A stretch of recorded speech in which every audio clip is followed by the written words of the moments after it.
jihadist-inspired attacks or plots. So we don't really see any significant difference. If anything, one can say that numerically, given the period of time, the condition or situation has worsened, but that would not be an appropriate way to look at the picture. In fact, as we all know, in the past 10 years, there has been nothing comparable in terms of the intensity, degree, size of the attack that occurred on September 11th of 10 years ago. And that means that the preparedness and preventive efforts of both the Bush administration and subsequently the Obama administration, as measured by nothing close to the kind of attack that occurred on 9/11, that there has been at least a measure of success. As far as the United States being viewed more favorably in Muslim nations, according to the Pew Research Center, at the bottom you see that they were the sponsors. They do surveys and polls that are highly regarded, respected for their fairness over the years. In 2008, at the end of the Bush administration, you see that in Egypt, the favorability rating among the population there has measured toward the United States to 22%, and then more recently, 2011 in June, May when this was issued, 20%. Jordan, there was a decline of favorability between the 2 years, 19 down to 13. Pakistan, 19 down to 11. Turkey, 12 now 10. So what you see here clearly is that while there was no great love for the United States, certainly by the end of the Bush administration, there continues to be no significant difference in the amount of affection, despite the outreach attempt by the president in Cairo.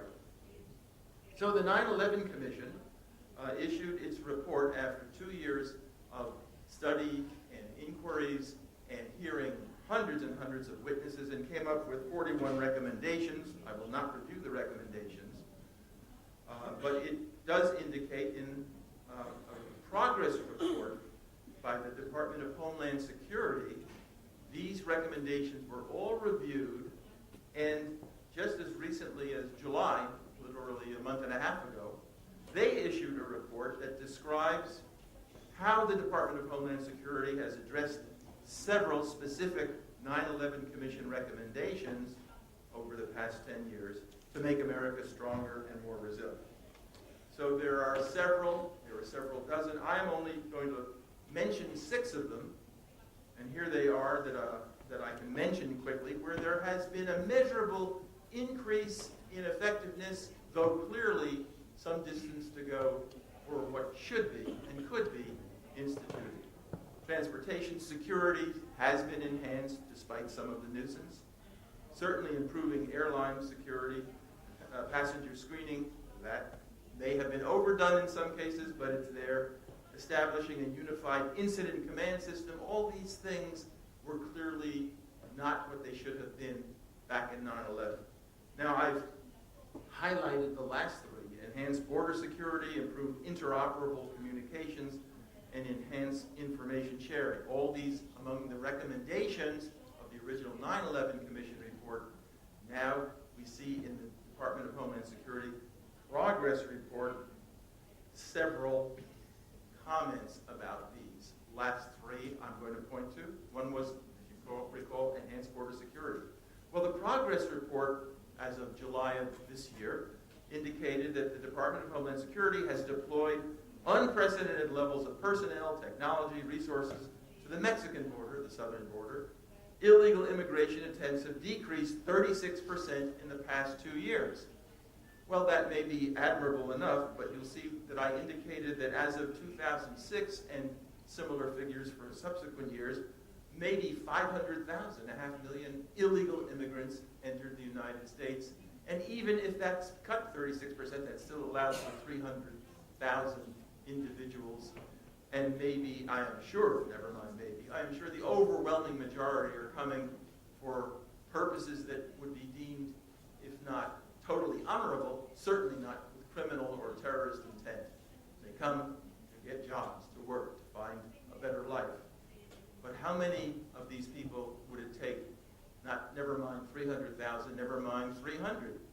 2, 5, 8 operatives with a bad intent. So we still have sufficient vulnerability in our immigration patterns in the United States to be of some concern. In fact, the Washington Times in June of last year had indicated that U.S. counterterrorism officials had authenticated a video by an al-Qaeda recruiter threatening to smuggle a biological weapon into the U.S.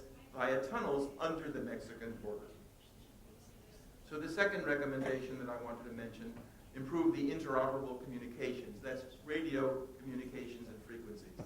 I won't read the entire DHS progress report statement, but it said, in effect, that they have spent $4 billion, yes, that's a nice figure, to improve communications capabilities.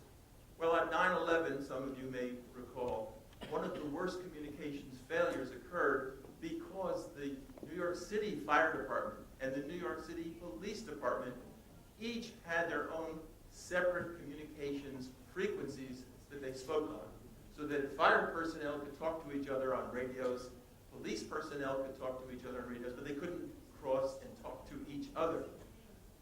As of today, as of 2011, or a couple of months ago, the two agencies still operate on incompatible radio frequency systems. And that last recommendation that I want to point to, and I will run through this pretty quickly, even though there are several slides about this.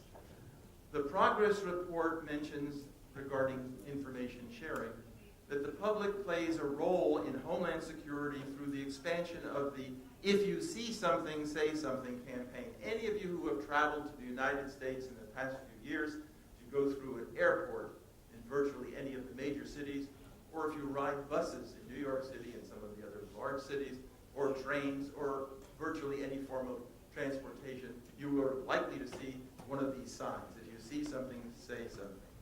Well, my favorite example of some of the confusion about how effective this has been occurred in the case of the 6 imams. Does anybody know that by description? Anybody familiar with the 6 imam story? No. Well, you should be.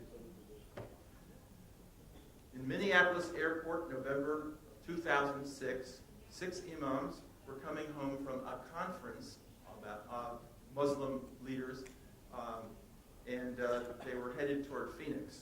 And they were removed from a U.S. Airways plane after some passengers reported, quote-unquote, suspicious behavior. What was the suspicious behavior? Well, I'll run through this very quickly, some of which doesn't sound so suspicious, but put it together. And you have to wonder. One, they prayed loudly, purportedly, in the terminal before boarding the plane. Some reportedly praised Saddam Hussein and criticized the U.S. Well, criticizing the U.S., if that were a criminal offense, 90% of the American population would be in jail. Several of them sat in different seats from those that were assigned. They positioned themselves near exits. 3 imams had one-way tickets that were paid for in cash. 3 of them requested unneeded seatbelt extenders. I never knew there was such a thing as a seatbelt extender, but there is, I guess, for people who are large, and so you need that extra strap space. But the 3 who received the extenders put them under their seats. After that period, some passengers expressed concern to the flight attendant. The captain, the pilot, came back and asked the imams to board, to leave the plane. They refused, and the police were called. In the end, over the next several years, the imams and the Muslims, initially, Muslim groups, they filed a discrimination suit against the airport authorities and initially against the, quote, unknown passengers. In their suit, it said the John Does or Jane Does. They didn't know who the passengers were. They wanted to find out the identity of the individuals who raised the question to the flight attendant.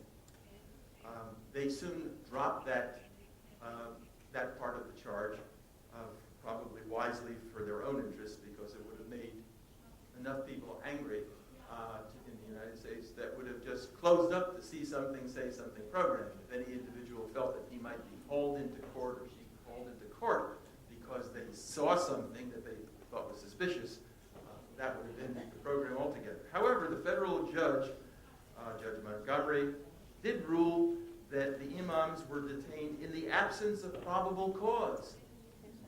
And the case ended a year and a half ago, 2009, with a settlement, unknown amount of money, and that was paid to the imams by U.S. Air and the Minneapolis Port Authority.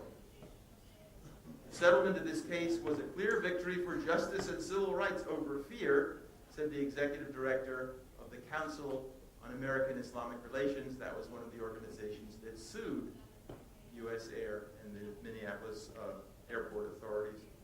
On the other hand, there was a different view. The flying imams win and the rest of us lose. So it's questionable about whether the outcome of this was appropriate or not. I'll just leave it to you. Each of us will have our own view. Okay, the second area that we're going to talk about, medical community concerns, moving away from the general.